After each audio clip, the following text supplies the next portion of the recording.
मित्रांनो, horror hub या YouTube चॅनलच्या अजून एका भयकथेमध्ये आपल्या सगळ्यांचं स्वागत. आपल्या आजच्या कथेचं नाव आहे भूताचे पाय आणि या कथेचे लेखक आहेत प्रभाकर पटवर्धन. सदाभाऊंचा बारदाना फार मोठा होता. म्हशी, बैल, गाई, वासरे मिळून एकूण 30-40 जनावरे गोठ्यात होती. 3-4 गाई म्हशी नेहमी दुभत्या असत. घरात 20-25 माणसे आहेत असं म्हटल्यावर एवढं दूध तर आवश्यकच असे. सदाभाऊंचे 3 भाऊ, काका, आजोबा, आजी, मुले, आला गेला पाहुणा रावळा मिळून 25-30 माणसे एका वेळी जेवणाला असत. सदाभाऊंचा जमीन जुमला पुष्कळ होता. सर्व भाऊ एकोप्याने राहत असत. विविध पिके घेत असल्यामुळे एकामध्ये जरी तोटा झाला तरी एकूण शेती फायद्यात राही. सदाभाऊ मोठे असल्यामुळे सर्वजण त्यांचे ऐकत असत. सदाभाऊंच्या सर्वांवर जसे प्रेम होते त्याचप्रमाणे सर्वांवर धाकही होता. सदाभाऊंचे वय 45च्या आसपास असावे. मध्यंतरी सदाभाऊ आजारी पडले होते. आजारातून उठल्यावर त्यांना गायीचे तूप सुद्धा पचत नसे. वैद्यांनी त्यांना शेळीचे दूध घेऊन पहा, ते तुम्हाला मानवेल असे सांगितले. तेव्हापासून त्यांनी एक शेळी बाळगली होती. शेळीच्या दुधाने त्यांची प्रकृती लवकर सुधारली. तेव्हापासून ती शेळी व तिचे करडू त्यांचे फार लाडके झाले होते. ती शेळी त्यांच्या वावरामध्ये कुठेही हिंडून चरत असे. त्या शेळीला कुणी मारलं ते त्यांना आवडत नसे. शेळीचेही ते फार लाडके होते. बऱ्याच वेळा एखाद्या कुत्र्याप्रमाणे ती शेळी सदाभाऊंच्या मागे मागे असे. शेळीला ते लाडीकपणे नेहमी रंगू म्हणून हाक मारत असत. ते गावाला निघाले की ती शेळी त्यांच्या मागे मागे येत असे. तिला चुकवून किंवा तिला बांधून ठेवून मगच सदाभाऊ गावाला जाण्यासाठी निघत. जिल्ह्याच्या गावी जायचे म्हणजे सदाभाऊंना साधारण 2.5 ते 3 तास लागत. त्यांच्या गावाला रस्ता नसल्यामुळे बस येत नसे. परिस्थिती असूनही मोटारसायकल किंवा मोटार बाळगता येत नसे. सुमारे 1 तास त्यांना चालत जावे लागे. वाटेमध्ये त्यांना एक ओढा लागत असे. तासभर चालल्यानंतर ते मुख्य रस्त्यावर पोहोचत. नंतर बस पकडून त्यांना जिल्ह्याच्या गावी जावे लागे. यामध्ये साधारण 2.5 ते 3 तास जात. सदाभाऊंना जिल्ह्याच्या गावी वकिलाकडे, डॉक्टरकडे किंवा आणखी काही कामे निघत. सदाभाऊ सकाळी 6ला निघाले की 9 पर्यंत जिल्ह्याच्या ठिकाणी पोहोचत. त्यांची आठवड्याला एखादी खेप जिल्ह्याच्या ठिकाणी होत असे. तेथील कामे संपवून ते साधारण 5-6 वाजता संध्याकाळी परत निघत. रात्री 9 ते 10 पर्यंत ते आपल्या घरी परत येत असत. असेच एकदा जिल्ह्याच्या ठिकाणी कोर्टात काम असल्यामुळे ते निघाले होते. त्यांची लाडकी रंगू कुठे दिसत नव्हती. असेल कुठेतरी असे म्हणून ते झपाट्याने कोर्टाच्या कामासाठी निघाले. त्या दिवशी कोर्टात 11ला त्यांची केस होती. काही कारणाने ती दुपारी सुरू झाली. ती संपल्यानंतर त्यांना वकिलासोबत चर्चा करायची होती. वकिलाबरोबरची बैठक संपून व इतर कामे उरकून त्यांना निघेपर्यंत रात्रीचे 10 वाजले. बस पकडून ते रात्री 12च्या सुमारास मोकळ्या माळरानावर त्यांच्या गावाला जाण्याच्या रस्त्यावर उतरले. अगोदर कल्पना असती तर त्यांनी गडी तिठ्याजवळ सुट्टीसाठी बोलून ठेवला असता. सदाभाऊंना तशी भीती वाटत नसे. ते केव्हाही कुठेही एकटे दिवसा व रात्री कोणत्याही प्रहराला बिंदास फिरत असत. लोक थट्टेने सदाभाऊ एक महाभूत आहेत, त्यांना पाहून भूते पळतील असे म्हणत असत. सदाभाऊ आपली पडशी खांद्यावर टाकून गावाच्या दिशेने 12 वाजता निघाले.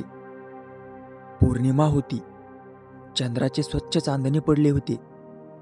मधूनच अभ्रे येत आणि चांदण्याचा प्रकाश मंद धुसर होत असे.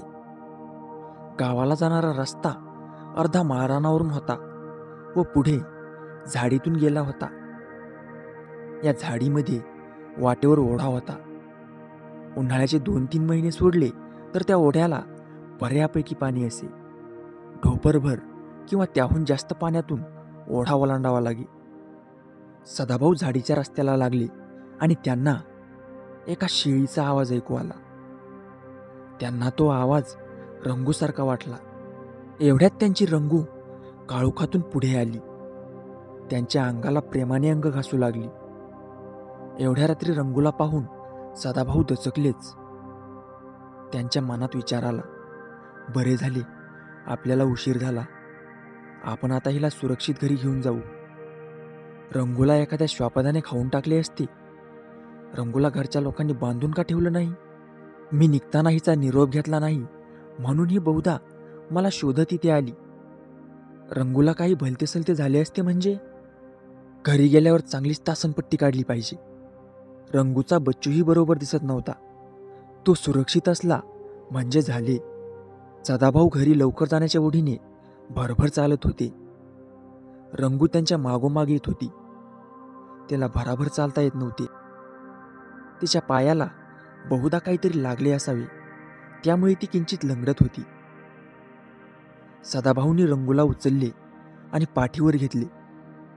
डाव्या व उजव्या हातात तिचे पुढचे आणि मागचे पाय घट्ट धरले. तिला मानेवर घेऊन ते भरभर चालू लागले. ही आपली रंगू नसेल, आणखी कोणतरी असेल असा विचारही त्यांच्या मनात आला नाही.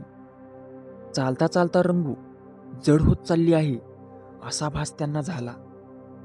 जिल्ह्याच्या ठिकाणी जाण्यासाठी पहाटे उठल्यामुळे, सबंध दिवस कामात गेल्यामुळे आपण दमलो आहोत म्हणून असे वाटत असावे असा विचार त्यांच्या मनात आला. भरभर घराच्या दिशेने चालताना ओढा केव्हा आला ते त्यांना कळलेही नाही. ओढ्यातून पलीकडे जाण्यासाठी धोतर भिजू नये म्हणून त्यांनी आपले धोतर जरा वर खोचणे आवश्यक होते. शेळीला खाली ठेवून धोतर नीट खोचून घ्यावे आणि मग शेळीला पुन्हा खांद्यावर घ्यावे अशा विचाराने ते शेळी खाली ठेवू लागले. शेळी खाली उतरायला तयार होईना.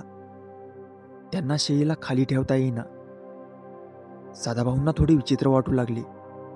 पडलेला वारा, श्रमाने सुटलेला घाम, झाडांच्या चित्रविचित्र पडलेल्या सावल्या, त्यात मधूनच येणाऱ्या अभ्रांमुळे कमी जास्त होणाऱ्या व धूसर होणाऱ्या सावल्या, त्यातच आकाशातून उडणाऱ्या टिटवीचा आवाज, मधूनच येणारा घुबडांचा गुदकार, टळून गेलेली मध्यरात्र आणि त्यातच मानेवरून न उतरणारी रंगू, एखाद्याची घाबरमुडी उडायला एवढेच पुरेसे होते.